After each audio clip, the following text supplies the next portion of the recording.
ते कसं येतं, घागरी फोडून जातो या, त्याच्याबरोबर मॅच व्हायला पाहिजे तुझं. घागरी फोडून त्याला मॅच व्हायला पाहिजे तुझं ऍज इट इज. ओके, तेवढं टाईट आलं पाहिजे, ते ऐकत ऐकत गा.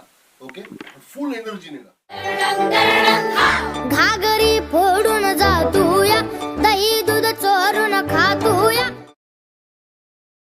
यशोदे आवर्त्याला घोर जीवाला फार वाढलंय. ते अजून दाणेदार येईल, ते अजून चांगले ते. यशोदे